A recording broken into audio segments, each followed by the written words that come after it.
la 4T, un programa de análisis en donde escuchamos las distintas voces que forman el quehacer político, conducido por Jerónimo Flores en una mesa de discusión con expertos. Hola, ¿qué tal? Buenas tardes. Qué gusto poder saludarlos y darles una vez más la mejor de las bienvenidas a todos ustedes a su programa de Ecos de la 4T. Esperamos y le deseamos que en donde quiera que se encuentre esté teniendo una muy bonita tarde. Hoy es jueves, día de Ecos de la 4T, y estamos transmitiendo este programa desde la ciudad de Guadalajara, Jalisco. Sí, escuchó bien, desde Guadalajara, capital de Jalisco. Y lo hacemos convencidos de que si alguien ahora tiene algo que decir o que hablar, este es el mejor momento. En la conducción, Jerónimo Flores González, y en la producción, Víctor, Jorge, David, Diego y Pamela, a quienes saludo. Con mucho gusto se los llevaremos a todos ustedes. Gracias, muchas gracias por brindarnos su atención y por apoyarnos. Los invitamos a que se queden con nosotros. En un momento, iniciamos. Y bien, miren ustedes, vamos a llevarles un muy buen programa, porque tal y como ya lo hemos venido haciendo, le tenemos preparada información que esperamos sea de su completo interés y agrado. Vamos a tener la participación de Andrea con su sección Andrea te lo explica. Igualmente, para su participación semanal, los integrantes de Ecos de la 4T ya se encuentran aquí en el estudio. Está con nosotros el profesor Gabino Berumen Cervantes, el maestro Alejandro Galván Esparza y el abogado Eduardo Montaño Ramírez. Y por supuesto, no puede faltar también nuestro caricaturista Júpiter, con su sección muy gustada, El Rincón de Júpiter. Así de que comenzamos. Ya se encuentra aquí con nosotros en el estudio, ya conocido de ustedes, el profesor Gabino Berumen. Él es integrante de Ecos de la 4T y nos va ahora a compartir su participación semanal. Profesor, buenas tardes, ¿cómo está? Con el gusto de siempre, estar aquí ante tus micrófonos, querido licenciado Jerónimo, porque es muy importante que estemos siempre haciendo estos ejercicios de comunicación y que quienes están pendientes de Ecos de la 4T pues tengan una orientación adecuada y que pueda servir de ejercicio para estar en una constante comunicación. Pues ese es el propósito, así de que vamos a entrar en materia, profesor Gabino. Excelente. Hay dos temas interesantes, yo quisiera proponérselos.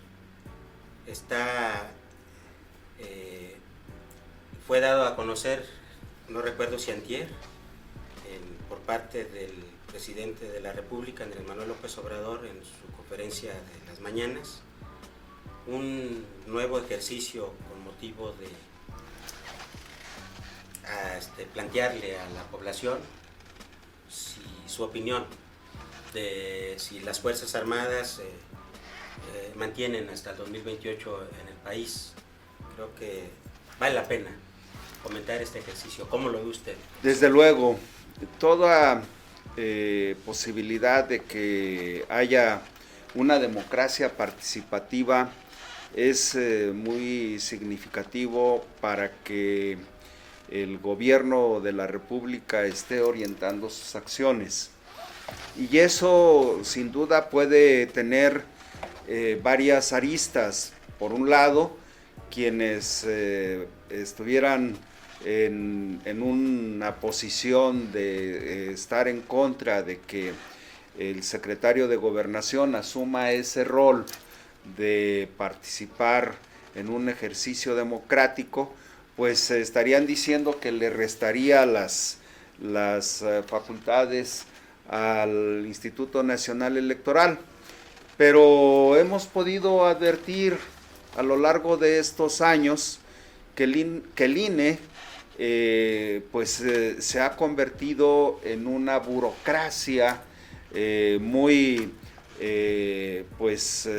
insaciable de estar solicitando recursos para lo que le corresponde dentro de sus facultades, como son el que pueda garantizar elecciones libres, elecciones con mucha contundencia en cuanto a su deber de vigilar que se procesen esas elecciones libres, pero además las consultas.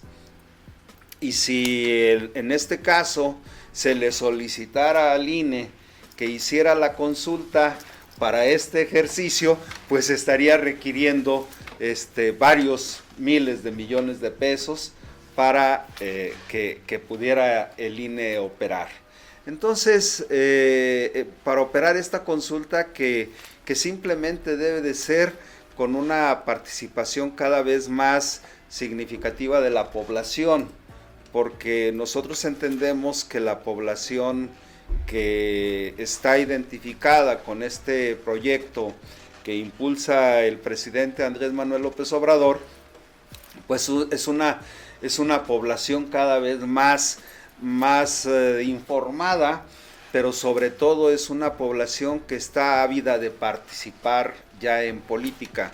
Y cuando estos ejercicios se ponen a consideración, yo no tengo duda que va a obtener una muy buena respuesta de la ciudadanía para que se lleve este ejercicio de consulta de que si la Guardia Nacional junto con las Fuerzas Armadas puedan estar involucradas en los temas de seguridad pública. Y yo por ello espero y tengo la plena convicción de que habrá una respuesta positiva y de que sabemos perfectamente que los estados y los municipios con sus recursos logísticos, policíacos, no pudieran contener una avalancha del crimen organizado. Oiga, profesor, a mí me llama mucho la atención y me quiero detener en lo que ha venido insistiendo el presidente del país respecto de este tema de proponer a la población que opine, que se pronuncie sobre este tema importante y delicado de que se mantenga el ejército, de que en el Senado pues está en pausa la iniciativa de reforma constitucional, se tuvo que retirar y está corriendo el término para efectos de que otra vez se someta a discusión y a votación o a votación en el Pleno, pero ha hablado el presidente de que no debe ser un asunto de las élites, sino que el pueblo tiene que participar. Bueno, el Senado de la República, en este caso la Cámara Alta como Cámara Revisora, tendrá que ir generando una serie de acuerdos y consensos con los demás grupos parlamentarios, porque se asumió que se tomaría en cuenta la iniciativa que propuso una diputada del PRI en relación a que se les extendiera el plazo a la Guardia Nacional y a las propias Fuerzas Armadas hasta 2028. ¿Eso qué significa? Que la Cámara Revisora tendrá que aprobar esa iniciativa para que se pueda hacer una reforma constitucional. Entonces, en ese sentido, yo considero que será simplemente de tiempo para que haya esos acuerdos y consensos en la Cámara de Senadores. ¿Por qué lo digo en ese sentido? Porque en este momento los problemas más agudos que han tenido los estados recientemente en Guanajuato han sido problemas originados precisamente por esa delincuencia organizada, y el gobernador no dice absolutamente nada, ni para bien ni para mal, porque ahí tienen enquistado a un fiscal que tiene ya 15 años y que probablemente su periodo se prolongue hasta los 20 años. Entonces se dice en los corrillos de la política en Guanajuato y a nivel nacional que el que manda es el fiscal. Entonces, y también se señala que el fiscal pues tiene nexos con quienes están haciendo que en el estado haya este clima de inseguridad. Entonces, en ese sentido, los gobernadores de las demás entidades donde hay estos problemas, como es el caso también de nuestra entidad Jalisco, sabemos perfectamente que se debe de tener el auxilio y el apoyo de las fuerzas federales, en este caso de la Guardia Nacional y de las Fuerzas Armadas.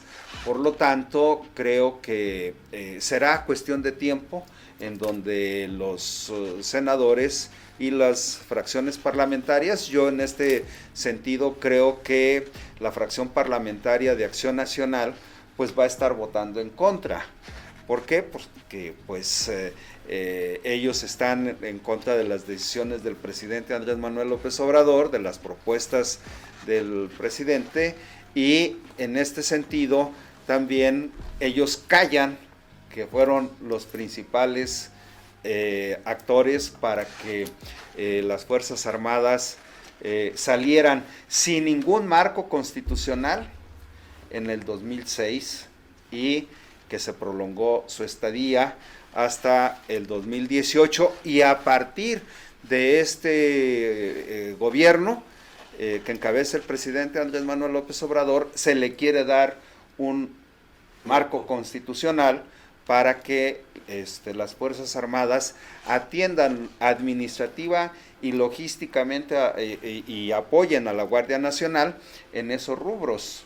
No es de que se esté militarizando al país, es simplemente de apoyar las tareas de seguridad nacional, de seguridad en el caso de lo que es el tema de que estará apoyando logísticamente y administrativamente a la Guardia Nacional en tareas de seguridad pública, de seguridad que la ciudadanía está reclamando en estos momentos, porque se viven climas muy adversos para estar teniendo una convivencia en la cual esté garantizada la tranquilidad de nuestras familias. ¿Legal o ilegal el ejercicio de participación para que la población opine? No, que los detractores, muchos de ellos dicen que es ilegal. No, yo creo que anticonstitucional. Sí. Yo creo que deberá de es una acción legal porque son parte de las atribuciones que tiene la Secretaría de Gobernación. Entonces, cuando está estatuido en su marco regulatorio de lo que es y lo que debe de hacer las propias secretarías del despacho, como se mencionaba antes, las secretarías del gobierno de la federación, pues tendrán que cumplir con lo que se les está mandatando.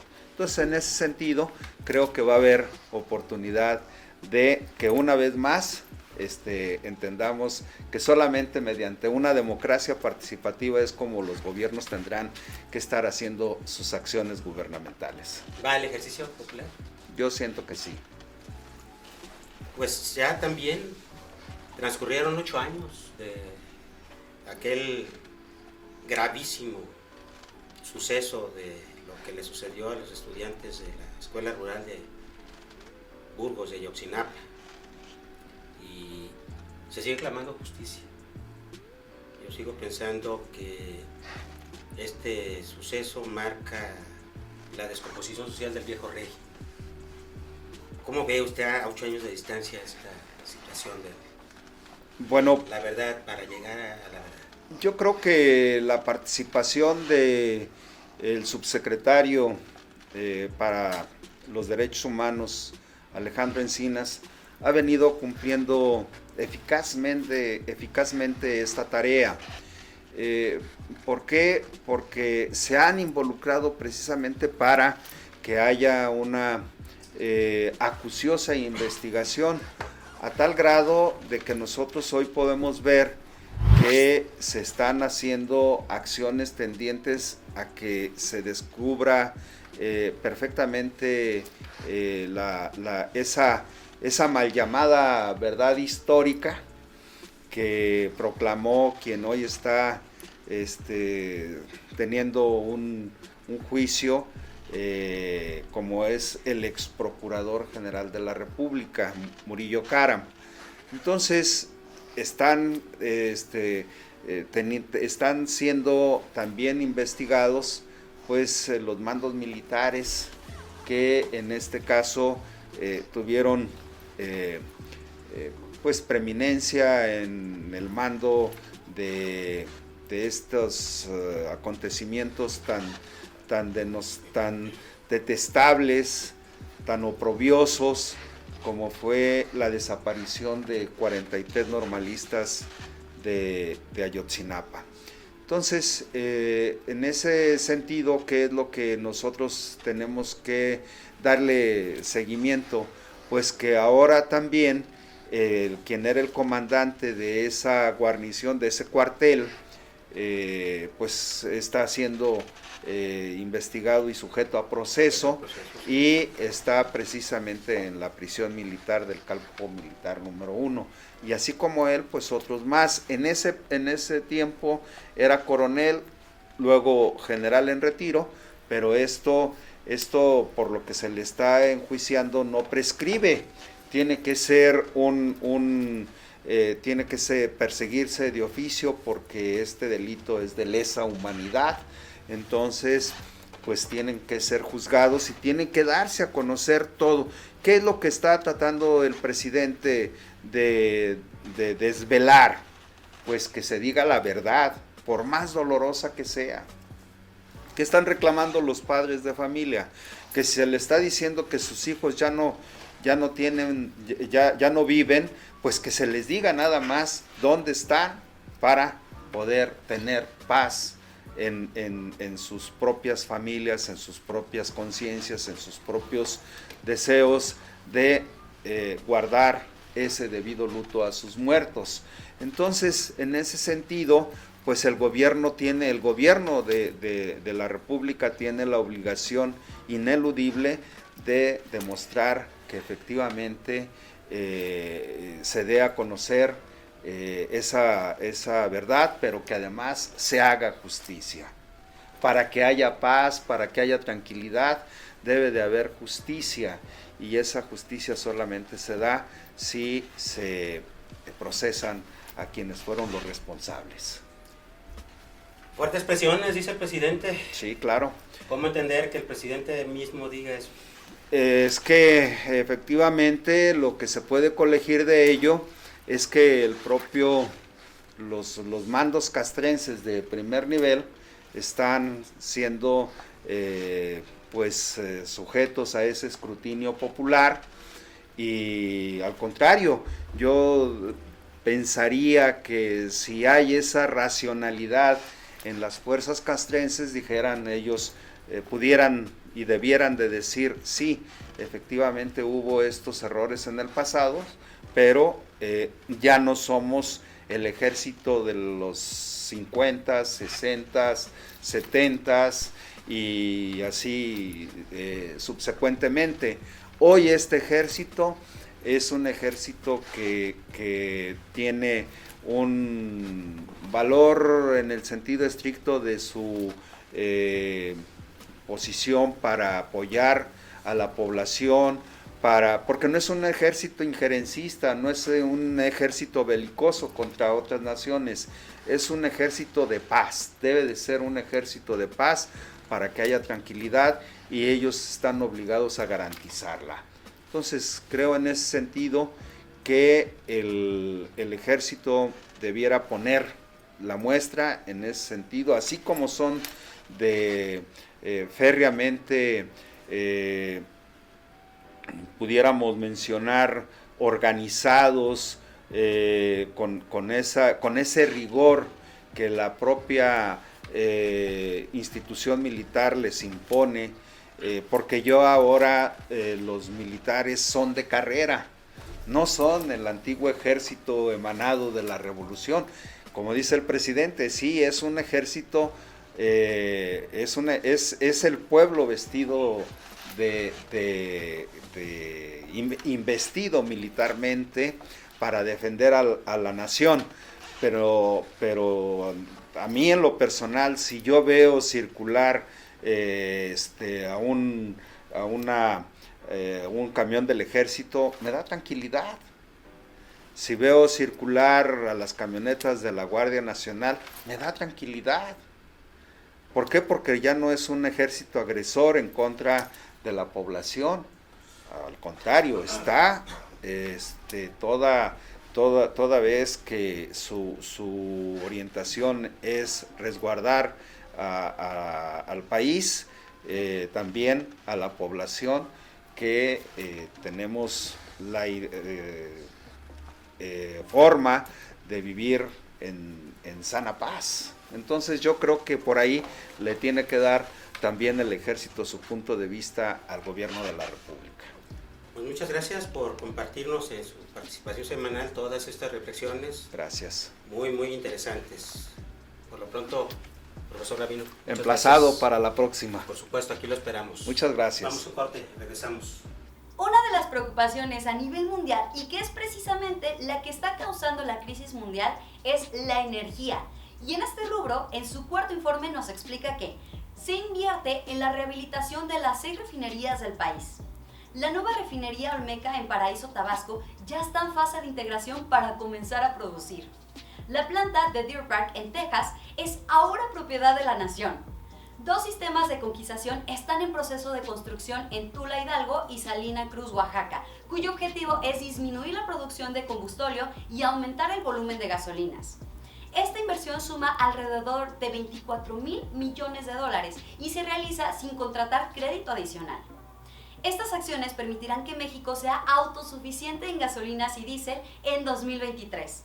Al término de este sexenio, la Comisión Federal de Electricidad incrementará su capacidad instalada en cerca de 10,000 megawatts mediante una inversión de $9,300 millones.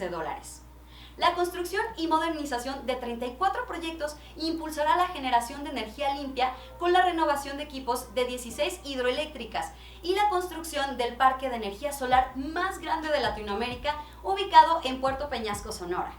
Con la nueva ley eléctrica que limita los privilegios de las empresas particulares, la CFE está siendo rescatada a favor de la nación. Bien, gracias por continuar con nosotros. Ya estamos de regreso y ya se encuentra con nosotros en el estudio el maestro Alejandro Galván Esparza. Alex, ¿Cómo estás, buenas tardes. Muy bien, ¿tú? Bien, muchas gracias. Aquí, gracias No, hombre, por la invitación. al contrario, como siempre. El programa anterior estábamos comentando sobre el nuevo organismo público descentralizado del IMSS, Bienestar. Sí, comentamos el programa anterior sobre la creación del instituto que va a otorgar prestaciones en especie a la población que no tiene una garantía en seguridad social por el costo de su bolsillo. Estamos hablando del seguro social. El seguro social es costoso. El ISSSTE es una institución que protege a los burócratas a nivel estatal, federal y municipal, pero con el nacimiento de este instituto, donde se transforma un área médica del propio IMSS y se convierte ya en un instituto derivado del IMSS, pero ya con una persona jurídica propia. Y esto es lo importante, que se extienden los servicios a todas las personas que no tienen protección social en salud en nuestro país. Llámese mexicanos y también los extranjeros que han ingresado a nuestro país, conforme al artículo 1 constitucional, tienen derecho a la protección social. Entonces la importancia radica en que este instituto creado con la base de IMSS Coplamar una área médica del instituto desde 1979 que fue creada así como un apoyo para otorgar atención médica a las zonas marginadas de nuestro país. Ahora con este decreto se convierte en todo un instituto independiente con persona jurídica propia y patrimonio propio, como todos los órganos descentralizados. Oye, Alejandro, a ver, entonces ya yo aquí como de la población de Jalisco, en el entendido de que hubiese celebrado el gobierno de Jalisco con un convenio, y luego yo como parte de la población no estoy sujeto a ningún régimen de seguridad social, ¿podré ir a cualquier clínica del IMSS para que me den atención? Efectivamente, con este nuevo sistema de protección social en salud, con el solo hecho de no estar protegido en ninguna institución pública de seguridad social, vas a tener la oportunidad de ingresar a la protección en salud con este nuevo instituto que se denomina Organismo Público Descentralizado, IMSS Bienestar. Para eso fue creado, para todos los sujetos que no tienen una protección social de una institución. Entonces, te comento, pues, insisto, la importancia radica en que ya no solo está dirigido a las zonas marginadas de nuestro país, sino a toda la población abierta que no esté inscrito en una institución de seguridad social. El costo va a ser del bolsillo del ciudadano, va a ser gratuito. El gobierno federal con este nuevo instituto garantiza el derecho a la salud previsto en el cuarto constitucional. ¿Sí? O sea, por ejemplo, actualmente cierto tipo de estudiantes que a nivel universitario, en universidades públicas, acceden directamente al IMSS. Sí. A lo mejor hay una franja de la población universitaria que no accede a los servicios del IMSS, o es generalizado. Desconocimiento o no tienen derecho. Ajá. Entonces ahora con este nuevo organismo sí podrán ellos, esta franja que está desconocida o que no tiene... La condición es que no tenga protección en salud con otra institución. Esa es la condición primaria. La segunda, que soliciten el acceso con su identificación personal y demás datos de cuerpo y otras condiciones. O sea, tienen que afiliarse. Tienen que solicitar su afiliación. Ahora, aclarando, esto no es como el Seguro Popular anterior. El Seguro Popular desaparece con esta administración federal, pero se crea el Instituto del Bienestar, que sustituyó al Seguro Popular, que también es gratuito, pero otorga prestaciones solamente inmediatas en el primer nivel. Entonces, destaco lo que te he venido diciendo. Este nuevo instituto va a garantizar la atención integral en salud como si fuera el IMSS, vamos a llamarle. Imaginémonos al IMSS, pero para una población abierta, porque va a contar con primer nivel de atención médica y segundo nivel de atención médica, que ahorita estaba consultando la información actualizada, ya está otorgando en los estados que están afiliados a este nuevo instituto 4 especialidades básicas. Ginecobstetricia, que es la más requerida por nuestra población mexicana, la mujer. Sí, muy bien. Cirugía general también es una modalidad de... una apendicitis. Claro, es una especialidad muy general, cirugía general. ¿Sí? Medicina interna, los padecimientos que tenemos los de más de 40 años en México, hipertensión, los internistas. tenemos estos padecimientos propios de la edad, ¿sí? Y la otra es pediatría, para los menores, niños. Garantía para los menores. Entonces tenemos que la idea, como nace este instituto, es fabulosa, es una expectativa que estamos esperando que funcione para ahora sí tener una protección total en salud en nuestro país. Universal, amplia. Sí, y lo importante es que, como tú decías, los estados tienen que adherirse a este nuevo instituto. El estado que no celebra un convenio de adhesión no va a recibir su población estos beneficios. Jalisco no lo ha hecho. estará la población pues a esperas y en todo caso a expensas de que suceda Posiblemente esto. está estudiando su afiliación y los términos y requisitos que se exigen por el Instituto Nuevo IMSS Bienestar. Pero te comento que son 28 estados Los que ya, que se pues adhirieron ya quedan 4 nomás. Prácticamente ya todos están, Alejandro. prácticamente. Pues eso estamos, que en la mayoría es una buena noticia para toda la población y Así sobre es. todo para ya las entidades federativas. Así es, y que tengan Sí, conocimiento para que en los estados donde ya están afiliados, que vayan y se afilien, que se incorporen para recibir los beneficios. Muy bien. ¿Verdad? Oye, Alejandro, Sí.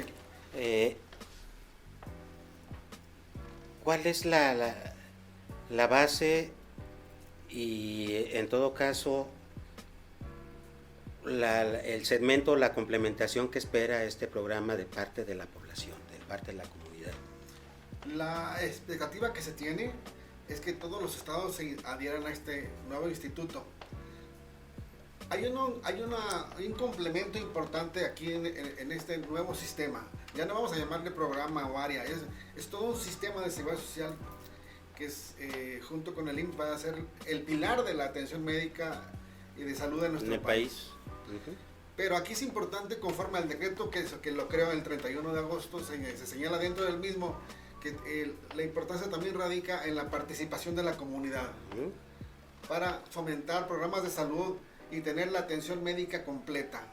Entonces, los grupos de la comunidad donde se están dando los servicios tendrán que intervenir para complementar este nuevo sistema. De tal manera que debe haber grupos organizados de la comunidad donde se fomente la protección a la salud, los programas de vacunación, los programas de prevención de enfermedades, para que los anexen a los programas del propio instituto creado ya, IMSS Bienestar, y se lleven a cabo esas protecciones en salud a los grupos que sí lo necesiten, alejados de las zonas urbanas. Entonces la participación de la comunidad va a ser importante en las zonas rurales. Eso también es importante comentarlo porque lo señala así el decreto.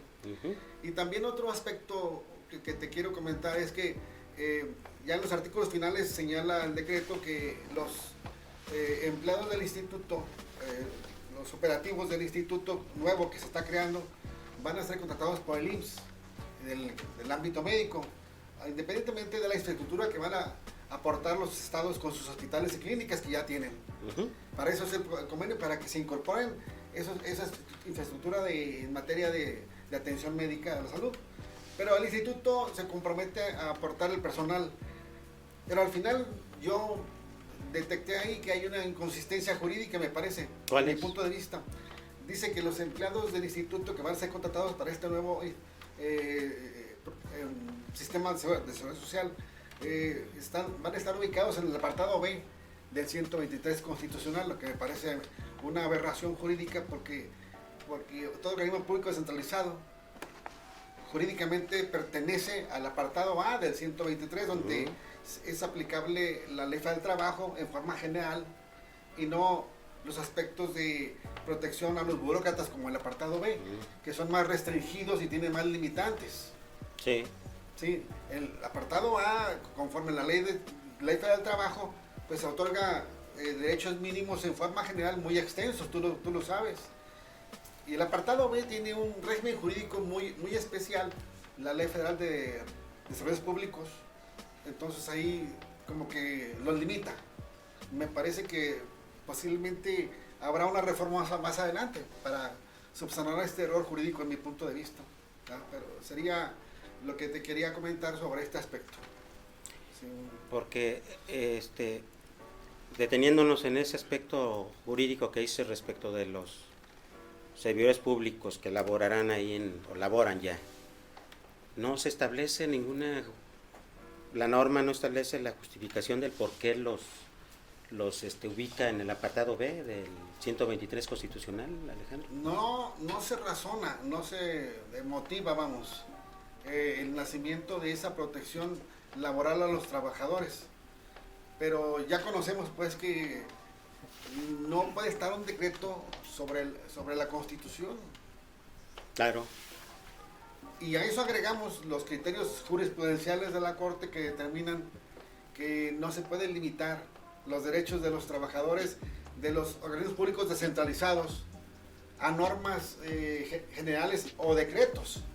Entonces esa jurisprudencia que emitió la Corte pues, deja a salvo esa aplicación del apartado B a esos empleados próximos o que ya están llevando a cabo sus funciones en los estados donde ya se adhirieron para este nuevo sistema. Pero sí es importante mencionarlo porque está esa disposición en ese decreto donde está limitando la aplicación de los derechos laborales para los servidores públicos conforme al apartado B del 123. Pero me parece que sí sería una cuestión jurídica que tendría que enmendarse más adelante, ¿verdad? Pues ahí está el estatus jurídico, pues, para este tipo de servidores públicos que ya son parte de este nuevo instituto, Alejandro, y bueno, pues solo resta esperar que conforme vaya agarrando vuelo. La idea es universalizar los sistemas de salud para toda la población, sin limitante.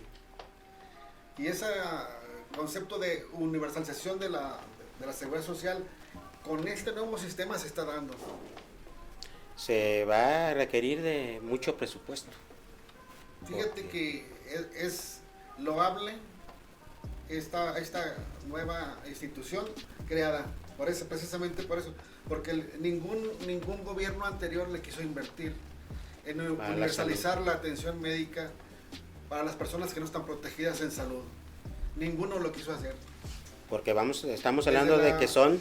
Reforma última del 97, Ley del Seguro Social, se hablaba de universalizar los sistemas de salud. Ajá. ¿Cuánto ha transcurrido del 97 para acá que no se hizo? Y este gobierno ya se decidió hacerlo. Porque estamos hablando de que es atención médica gratuita y medicamentos. Totalmente gratuita, primero y segundo nivel. Ajá. Un buen avance. El costo fiscal para nuestro gobierno, y ya lo tomó para sí. Y eso es importante. Muy bien, Alejandro, pues hay que esperar que todo marche bien. Esperemos que esto funcione. Alejandro, muchas gracias. No, gracias a ti. Aquí estamos. Nos vemos en el siguiente programa. Claro que sí. Y miren ustedes, ya está aquí en el estudio nuestro buen amigo, el profesor y abogado Carlos Ramos González, que el anterior programa se comprometió para seguir hablando del tema de la nueva escuela mexicana, porque nos quedó mucho todavía, así de que, Carlos, licenciado, qué placer de nueva cuenta tenerte. Gracias. El placer es mío y nada que agradecer. Con mucho gusto estamos aquí para tratar de redondear un poco esta idea. Adelante, por favor. El sentido de la propuesta de la nueva escuela mexicana en toda la República y sobre todo hacer énfasis ahorita que vienen las campañas de los secretarios generales de las secciones. Sí. Por ahí quedó en el aire una pregunta de cómo el sindicato ha contribuido también para esto, pero me voy a permitir hacer lectura. Adelante, por favor, sí. Si me es permitido. Adelante, sí, vamos utilizando la información. Le hice una pregunta a uno de los compañeros maestros acerca de la nueva escuela mexicana. Dije, para ver si él tiene la información y enriquecernos nosotros también con el conocimiento de los compañeros. Nuestro compañero, una persona con gran capacidad, muy asiduo lector, el maestro Luis Felipe Quintero Cueva, de la Escuela Secundaria Técnica 107, a quien le envió un saludo. ¿Tu compañero? Es compañero de ahí del plantel. Muy bien. Y él me hizo el concepto dice que el propósito de la nueva escuela mexicana es favorecer que los niños tengan la seguridad de recuperar su contexto, de incluirlo en la escuela con la sensibilidad de respetar el contenido científico, contemplando el sentido humano y social de cada persona. Muy profundo. Y no, es que esto es lo que engloba lo que es la nueva escuela mexicana.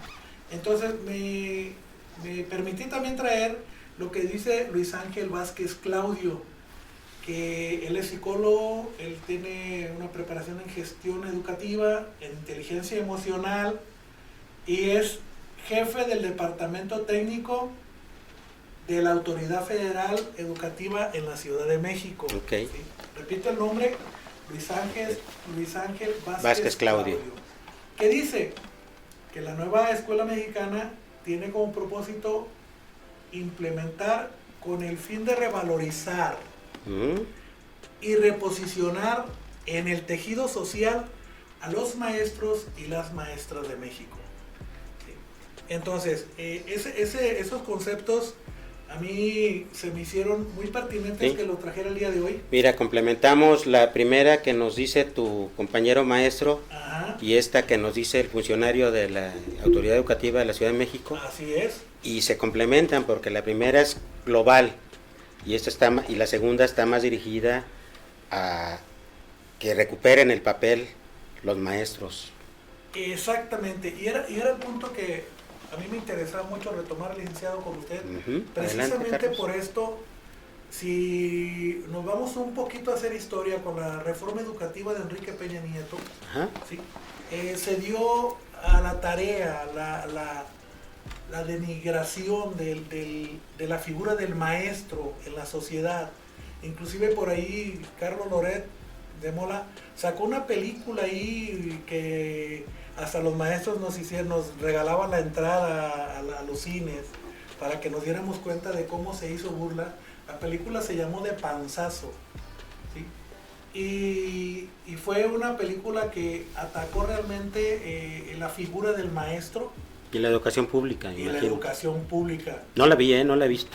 Bueno, y no espero no verla. Se la recomiendo que la vean, porque pues sabemos que cuál fue la intención de eso, ¿sí? El confrontar esto y el hacer ver mal al maestro ante la sociedad. Entonces, De Panzazo nos decía, están reprobados los maestros están reprobados. Muy fuerte, muy fuerte. Porque venía esa estrategia del gobierno, ¿sí? De golpear al magisterio, de golpearlo. Y honestamente, como trabajador de la Secretaría, yo les puedo asegurar, por 32 años de servicio frente a grupos, que los maestros en las escuelas dan lo mejor de sí día a día. Lógico es, la gran mayoría, claro está. No puedo decir que todos, pero yo puedo decir que la gran mayoría... Sigue habiendo el compromiso, por supuesto. Totalmente. La entrega. Lamentablemente, todos esos maestros, o muchos de esos maestros, tienen esa visión de institucionalismo, de atender al pie de la letra lo que se les indica, ¿sí? Y a veces es mucho lo que se les requiere y es poco lo que nos deja como margen para trabajar al servicio de quienes debemos estar, que son de los alumnos, de los niños y las niñas de México. Este proyecto viene en ese sentido de que se le libera un poco de esta carga administrativa que por estos últimos años se ha metido al maestro, ¿sí? En tanto ese tiempo mejor lo utilicen para trabajarlo como es la función frente a los muchachos. Hay algo que yo siempre les había comentado a los maestros, que les decía, revisemos cuál es el concepto que maneja el contrato maestro frente a grupo, ¿sí? Entonces, ¿cuál es la función del maestro? Trabajar con los alumnos, trabajar frente a grupo. Esa debe de ser su función esencial. Sin embargo, yo les puedo asegurar que la carga administrativa de los maestros que somos frente a grupo los absorbía. Se absorbió bastante. Entonces, pues era cerrar un poco esto del propósito de la nueva escuela mexicana. Oye, Carlos, habías comentado y también en la charla anterior te había yo preguntado de cuál era el papel que está desempeñando en este momento o le toca desempeñar al gremio de los maestros, al sindicato. Por favor, tu opinión. Muy bien, licenciado. En este momento, antes de hablar de este momento, quiero hablar de la participación del sindicato en las anteriores próximas reformas educativas.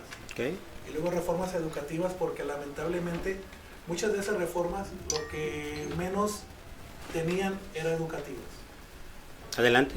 Se utilizó ese eslogan para que la sociedad considerara que se estaba haciendo un proyecto en el cual se iba a beneficiar la educación. Sin embargo, yo les puedo comentar que muchas de esas reformas, sobre todo en la gestión de final de Peña Nieto, bueno, durante toda su gestión y la de Felipe Calderón, ¿sí? Pues lo que se hizo fue reducir los derechos laborales de los maestros. Los derechos laborales de los maestros. Los maestros teníamos algunos derechos laborales que hasta inclusive por los medios de comunicación se hicieron ver como privilegios. O sea, los maestros tienen privilegios. Sí, Y yo le puedo decir, o sea, yo trabajé hasta mis 18 años, trabajé en la obra con mi padre, que es albañil, ¿sí? Y cuando trabajaba con él, me cansaba físicamente, pero en la noche mi cuerpo descansaba y me recuperaba para el día siguiente. Pero como maestro le puedo decir que muchas veces nos llevamos los problemas de la escuela muy estresante, muy en la estresante. cabeza y regresamos y haga de cuenta que no descansamos al día siguiente. Entonces, todos esos privilegios, todas esas vacaciones que se daban y todo esto, el gobierno anterior lo que hacía era maquillar como que eran privilegios de los maestros y que los muchachos necesitaban más estar en las escuelas, ¿sí? Yo les puedo asegurar que el incrementar las horas de clases, los días de clases, no han beneficiado en mucho. Ahorita sí es cierto, venimos de lo de la pandemia y todo esto, pero anteriormente, cuando los periodos vacacionales eran más amplios, los alumnos regresaban con mayor énfasis en la educación, con más ánimos de estudiar, de trabajar. ¿Sí? Ahora ni siquiera se alcanzan a recuperar cuando ya están en el siguiente ciclo escolar. Y no se diga de los maestros. Los maestros con 15 días para descansar y luego los meten los consejos técnicos, los meten aquellos que mucha gente también lo considera como, pues es que nada más van a desayunar y tomarse el cafecito y a platicar. No es así, yo se los puedo asegurar.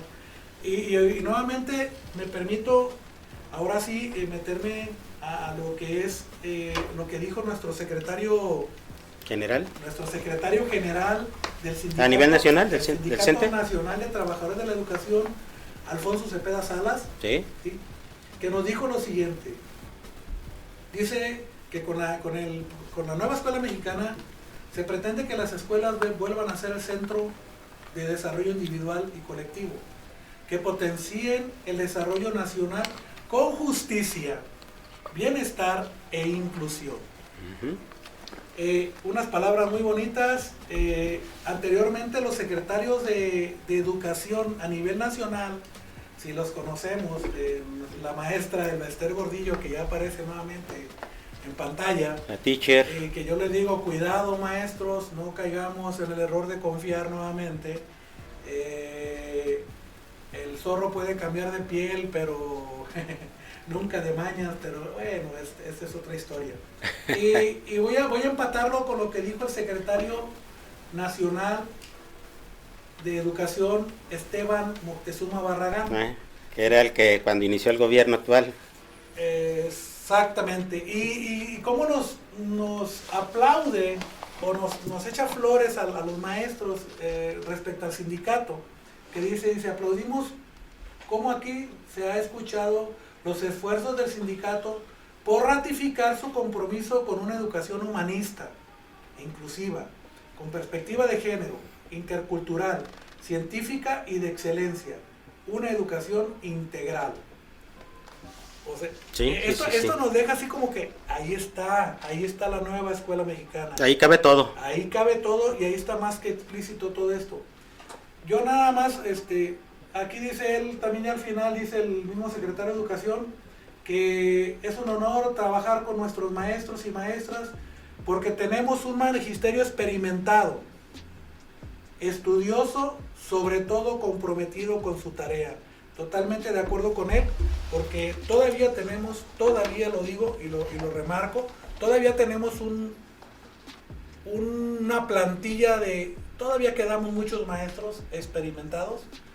Lamentablemente con las reformas que se dieron con Enrique Peña Nieto, se hicieron una clase de contrataciones, se abrió el abanico laboral, ¿sí?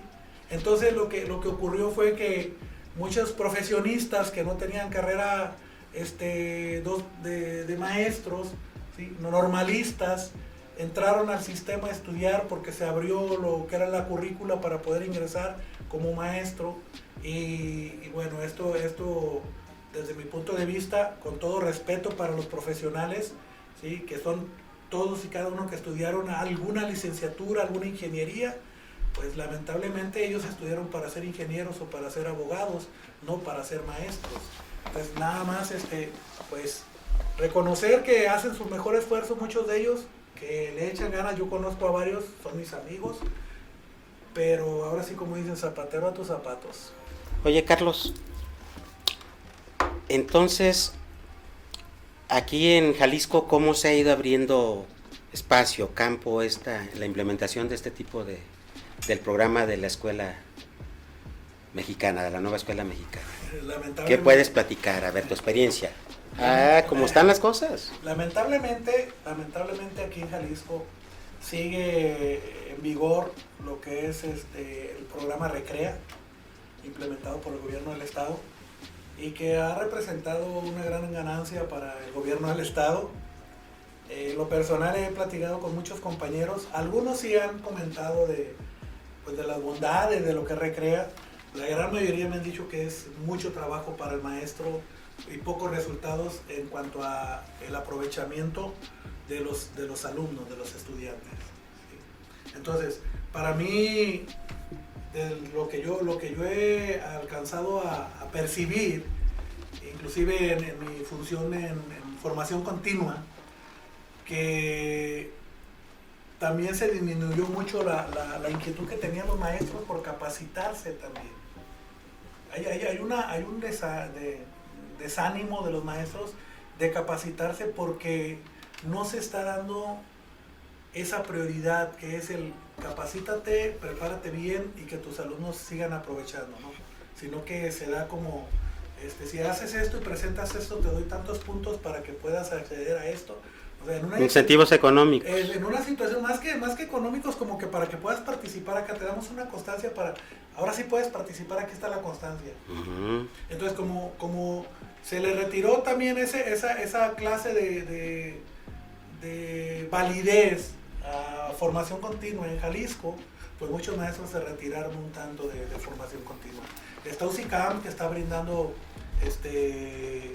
esa capacitación con validez, ¿sí? Muchos de los programas son valuados, o mejor dicho, certificados, valga la redundancia, por UCICAM, pero al final de cuentas en Jalisco yo creo que sigue estando bloqueado, como lo mencioné la vez anterior. Lamentablemente el gobernador de Jalisco no sé dónde tenga la cabeza, yo creo que no me lo tiene en el signo de pesos y está viendo dónde obtiene dinero. Ya lo hemos visto en varias acciones que ha tomado en contra inclusive del pueblo de Jalisco, lo que es la verificación o certificación de los profesionistas, muchas acciones que lo que menos tienen es ver realmente el interés de la gente, de la población.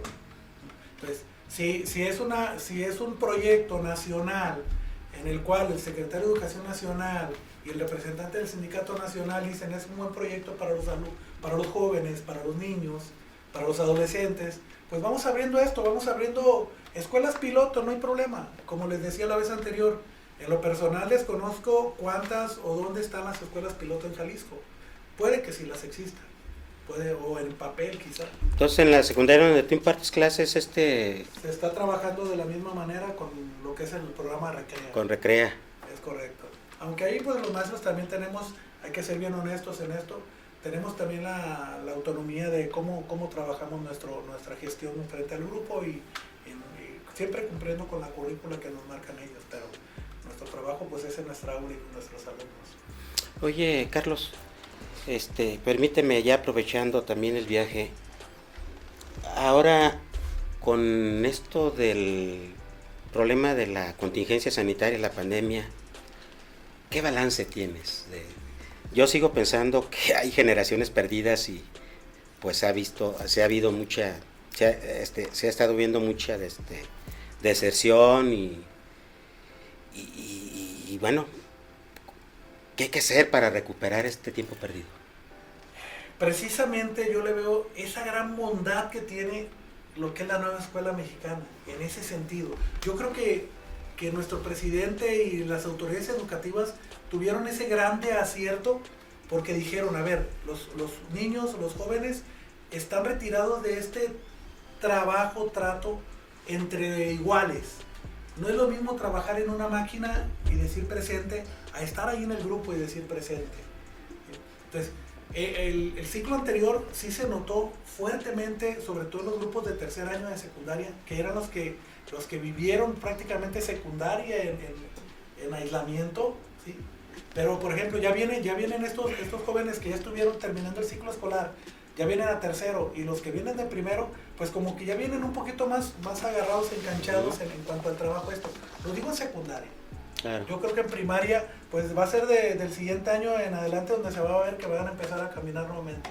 Y si me dice a mí, pues yo le podría decir, pues yo creo que lo más crítico estuvo durante estos 3 primeros años, así de los que van a pasar ahí en la secundaria, son los que van a venir en esa situación, porque van a venir recuperándose también los que vienen en primaria. Entonces ya dentro de 6 años, estos niños que estamos ahorita tratando de nivelarlos, por llamarlo de una forma, o tratar de normalizarlos en una situación de aprendizaje, pues ya se va a lograr realmente subsanar ese problema de la pandemia. Aunque sigue el esfuerzo de decir que es el mejor método trabajar con la implementación de estos aparatos permanentemente. Yo reitero, aquí hay mucho conocimiento, pero el conocimiento no es aprendizaje. El conocimiento ahí está en los libros, el conocimiento ahí está en los aparatos, pero el aprendizaje se da en el aula, en el contacto con sus compañeros, en el aprendizaje de iguales, en la interacción personal, en el trato humano. 32 años ya, Carlos, 32, trabajando. 32 años de edad, no, trabajando, 53 de edad. Muchos alumnos pasados por tus ahí, aulas. Ahí les mando un saludo a muchos abogados, me he encontrado algunos. No, excelente, Carlos. Oye, Carlos, pues muchas gracias, qué interesante. A mí la verdad que me fascinó mucho haber que nos haber contado con tu apoyo para hacerle llegar a nuestra audiencia esta información sobre este tema de la nueva escuela mexicana. Ahí estamos a la orden, licenciado Jerónimo. Hay mucho en educación. El Sindicato Nacional de Trabajadores de la Educación todavía necesita mucho trabajo también, sobre todo en algunos estados donde la negociación política y el interés personal está sobre la comunidad. Entonces ahí sobre eso es lo que debemos de trabajar, en darle más importancia a la comunidad y menos importancia al individuo como tal. Carlos, pues no nos abandones, por favor. Cuando sigan surgiendo temas muy importantes en educación, espero que nos sigas aceptando las invitaciones para que nos acompañes. Nos ponemos en contacto inmediatamente, estoy a la orden siempre y mucho gusto y muchas gracias. Carlos, muchas gracias. Licenciado. Vamos a un corte, regresamos. No solo la economía y la energía son parte de la estabilidad del país, sino que para evitar la dependencia de producción de alimentos con otros países, México ha impulsado apoyos al campo y la pesca. Y gracias a eso, México ya es autosuficiente en frijol. La producción de alimentos será considerablemente superior este año gracias al establecimiento de precios de garantía, la entrega gratuita de 830,000 toneladas de fertilizantes, el programa Sembrando Vida y el apoyo directo a pequeños productores. Los pescadores también reciben un apoyo económico de manera directa. El sector agropecuario no deja de crecer. En 2020, la producción aumentó en 1.1%, en 2021 en 1.3% y en el primer semestre de este año el incremento fue de 3%. La presa de Santa María en Sinaloa, así como 274 kilómetros de canales principales y 1,251 kilómetros de canales de distribución en ese estado y en Sonora y Nayarit ayudarán a consolidar este proyecto del campo. Como siempre te lo digo, aún hay mucho camino por recorrer para lograr el cambio que todos esperamos. Pero también me falta mucho por contarte del cuarto informe de gobierno. Así que nos vemos pronto en el próximo Andrea te lo explica. ¡Hasta la próxima! Qué bueno que continúa con nosotros, ya está aquí en el estudio con nosotros, también un conocido de ustedes, el abogado Eduardo Montaño Ramírez. Eduardo, ¿cómo estás? Muy buen Jerónimo, buenas tardes, ¿cómo estás? Buenas tardes, muy bien también, Eduardo. Hoy, ¿qué tema quieres platicarnos y también a la audiencia, por favor, Eduardo? Bueno, no se ha agotado aquello que se mencionó en la vez anterior sobre el hacer comunidad, el qué favorable es generar comunidad, favorecer con la comunidad. Incluso alguno de los invitados hablaba sobre cómo la comunidad tendrá en el futuro o ya actualmente, que participar en el nuevo sistema de salud, sí, salud, Alejandro, Alex. ¿Verdad? Uh-huh. Entonces, pero la vida social, la vida de nuestra comunidad, la vida de nuestro pueblo, la vida de nosotros, se ve cada vez amenazada por nuevas formas que van imponiendo costumbres, van imponiendo un apartar al joven, por ejemplo, al individuo, y actuar aisladamente.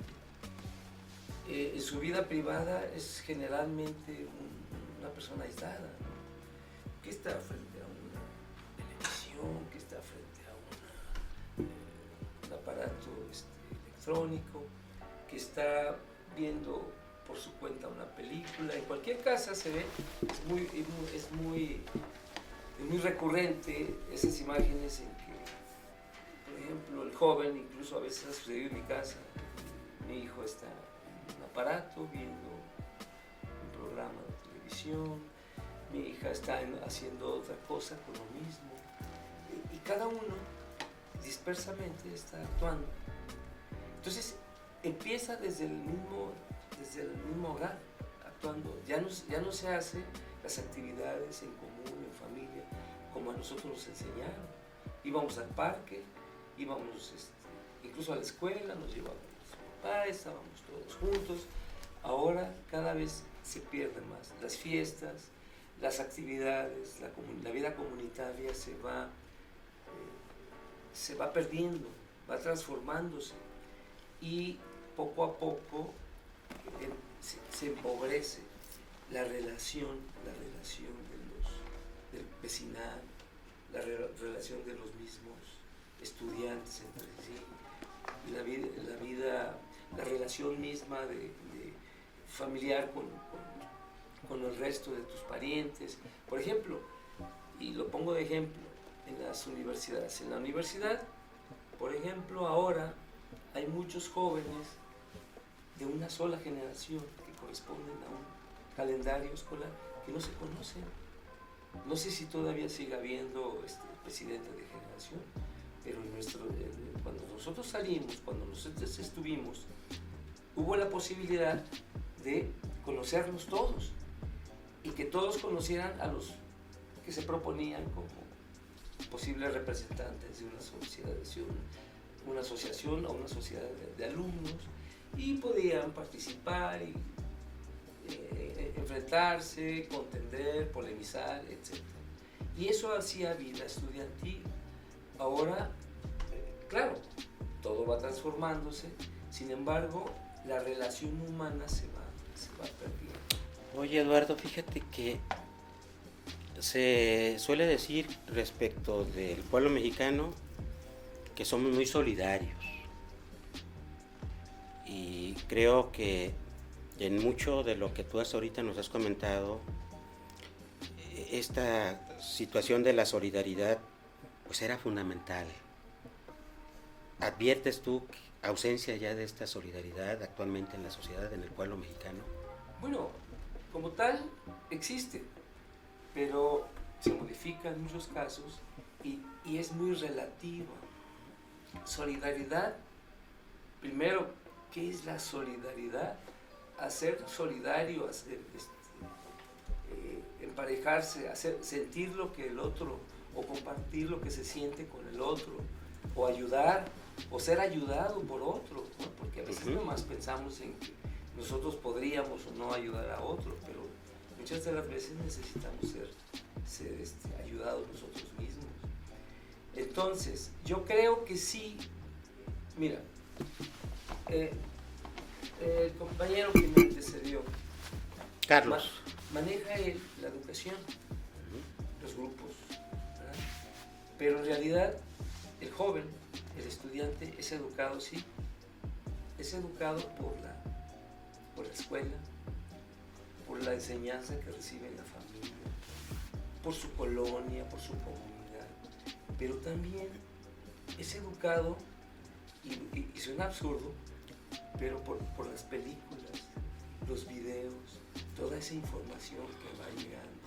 Y cuando un papá, por ejemplo, le prohíbe o intenta dirigir a sus hijos, a su hija, a su pequeño, por un camino, y ponerle o proponerle o sugerirle ciertos programas que pueden ser educativos, formativos, etc. La práctica en el internet, por ejemplo, aparece y cambia todo eso. Entonces,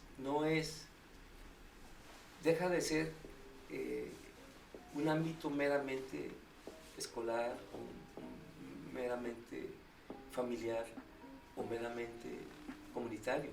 Empieza a ser educado por la televisión, empezó a ser educado por el internet, por los videos, por la información, por toda esa información que llega de todo el mundo.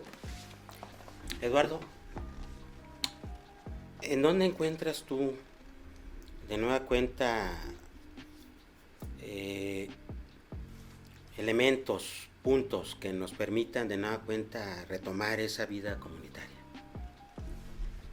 Mira, en uno mismo, es decir, uno se forma a sí mismo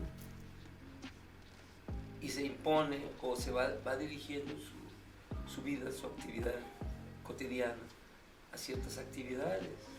Por ejemplo, nosotros, la sociedad acaba de salir de 2, 3 años de pandemia. Es un peso muy grande que sí influyó bastante en nuestra forma de vida, pero también ayudó.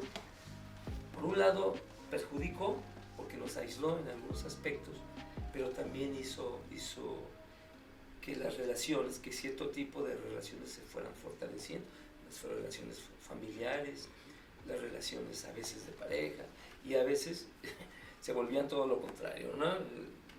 Aparecieron por ahí en el escenario problemas familiares, hasta de violencia familiar, conyugal, etc. Sin embargo, la práctica de las actividades, retomar esas actividades comunitarias, retomar, y aquí en nuestra ciudad hay mucho, deportivas, culturales, religiosas, se aproxima, por ejemplo, fiestas culturales, tradicionales, como la del Día de Muertos, por ejemplo. Y es curioso cómo la gente desde unos años para acá empezó a darle importancia a esa actividad, que contiene muchos elementos tradicionales, elementos sociales, elementos incluso históricos, humanos. Y curiosamente, es curioso porque así aparece el calendario, se enfrenta una tradición que consideramos nuestra, como es el Día de Muertos, la fiesta del altar de muertos, todas esas actividades, con una que fue importada, que es el Halloween, ¿verdad? Que tiene otras características y pues ahí a veces se confunden. Entonces el participar, sobre todo en hacer esa distinción, aquí nosotros hay una gran riqueza de actividades culturales, sociales, que nos identifican, que nos reintegran, que nos enlazan a mí contigo, con tus vecinos, con tus familiares, con nuestros amigos, con nuestros compañeros, que son cualquier fecha. Nosotros tenemos esa capacidad de hacer fiesta cualquier cualquier fecha, ¿verdad? Cualquier reunión, podemos hacer una fiesta y tenemos esa capacidad. Sin embargo, empiezan a imperar costumbres que atentan contra esa tradición de hacer comunidad. Por ejemplo, los jóvenes ahora intentan vivir solos, se van de sus casas, sin ningún motivo, simplemente porque quieren vivir solos, quieren estar, y muchas veces ni siquiera es para hacer una familia. Su espacio. Sí. Simplemente, pero ya no es solamente el cuarto en su casa, ¿no? O su momento, sino que ahora salen de sus casas. Pero es algo que que ya es... Está teniendo arraigo, sí, por decirlo de alguna manera. Si no todavía arraigo, ya se esparció y es bien aceptado. Uh-huh. Y es bueno, es interesante. Pero el quedarte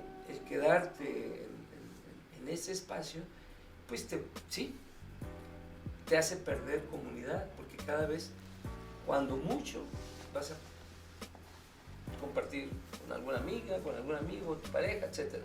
Uh-huh. Pero dejas a tu grupo familiar, y no nomás a tu papá y a tu mamá, a tus hermanos, dejas a todo el conjunto familiar, y a todo el barrio a veces, uh-huh. Y a todo. Entonces te empiezas a individualizar, que también no es malo, pero regularse. Entonces eso es uno mismo el que tiene que hacer comunidad, pero también dar ejemplo y compartirlo con los jóvenes, que son finalmente a los que hay que ir pues ilustrándolos y conduciéndolos. Uh-huh. Conduciéndolos, sí. Entonces yo creo que hay formas y sobre todo de participar en las actividades sociales, escolares. Uno puede participar en la escuela de su hijo, de tu hija, sea grande, universitario, no importa, ¿no? O hay actividades del teatro, el fútbol, o sea, ir retomando una forma compartida de vivir, ¿no? Y bueno, afortunadamente tenemos en nuestra ciudad, y yo creo que en cualquier ciudad, hay infinidad de actividades, fiestas, ¿no? Que no que no generalmente no participamos, nos aislamos, nos quedamos en la casa, viendo nuestra tele, una serie de Netflix, y sentados toda la tarde, 2 días, un puente, etcétera, ¿no? Un fin de semana, cuando existe la posibilidad de compartir. Muy bien, Eduardo, pues mira, se disfruta contigo las charlas, las conversaciones que siempre ya con tus participaciones a través de los programas hemos tenido, Eduardo, que la verdad que te agradezco mucho. Por razones de tiempo, mira, el programa se nos fue muy rápido. Vamos a dejar pendientes las participaciones de los demás compañeros. Te voy a pedir, Eduardo, que me permitas ir a la parte final del programa, porque vamos a ir al otro lado del estudio, al lugar que más le gusta a nuestro caricaturista, a Júpiter. Vamos al Rincón de Júpiter.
esta manera llegamos a la parte final de este otro programa. Les recordamos que Ecos de la 4T se transmite desde Guadalajara, Jalisco.